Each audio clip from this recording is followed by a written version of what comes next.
All right, a new executive order is on the table, and it's proposing one of the biggest shakeups to the U.S. federal workforce we've seen in a long time. It's called the Workforce Optimization Initiative. And in this explainer, we're going to break down exactly what that means, from shrinking the number of government employees to completely restructuring entire agencies. So let's just dive right in with the order's own words. It says it wants a critical transformation to get rid of waste, bloat, and insularity. I mean, this is not your typical dry government speak.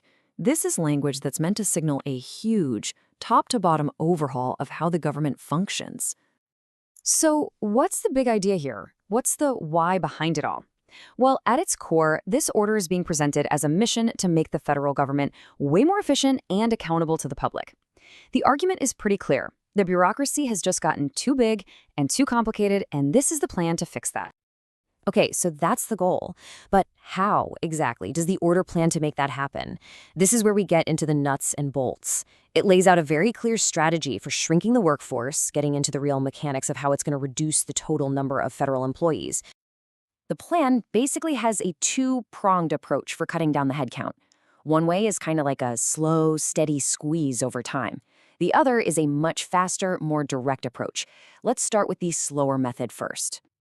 And here is that first major tool, attrition. And it's all built around this very stark, very simple ratio. For every 4 people who leave their job, doesn't matter if they retire, quit, whatever, the agency can only hire 1 single person to replace them. You can see how, over time, that's going to steadily shrink the government's total size. The second method, well, it's way more immediate. The order tells agency heads point blank to get ready for reductions in force. You'll hear this called RIFs, and it's basically the official government term for large-scale layoffs. So, a RIF isn't just someone getting fired. It's a very formal, very structured process the government uses when it's downsizing, usually as part of a big reorganization. And reorganization, as we've already seen, is a huge theme running through this entire order. Now, the order gets super specific about who's first on the chopping block. It targets functions that it considers non-essential or things that aren't explicitly required by law. This puts a real bullseye on initiatives like diversity, equity, and inclusion offices, and also on any employees who aren't deemed essential when the government shuts down. But this initiative is about more than just cutting jobs. It also wants to fundamentally change the whole hiring process itself. So the focus shifts away from just the number of people being hired to the process of how they get in the door in the first place. As you can see here, this lays out a brand new, much more centralized hiring process. Agencies have to use data to prove they need someone, but the real game changer is that new layer of approval, the DOGE team lead. This person now gets a major say in who gets hired, even though the head of the agency still gets the final word. So you're probably asking, what on earth is a DOGE team? Well, it stands for Department of Government Efficiency. Think of it like a special group inside each agency whose entire job is to hunt for and cut out waste. And this order gives their team lead direct power over staffing, letting them weigh in on which jobs are actually necessary. On top of that, the order wants to tighten the standards for who is even suitable to work for the federal government. It's telling the main HR department to come up with new rules that could disqualify people for things like, not filing their taxes or misusing government property. This could make it a lot tougher to get or even keep a federal job.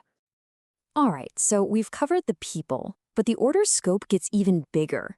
Now we're moving from just changing the workforce to changing the very structure of the agencies they work in. And this is where things get really, really ambitious. It's not just about trimming staff anymore. It's about asking whether entire government functions should even exist. Agency heads are now being told they have to report back on which of their own programs, offices, or maybe even their entire departments could just be eliminated or merge with something else.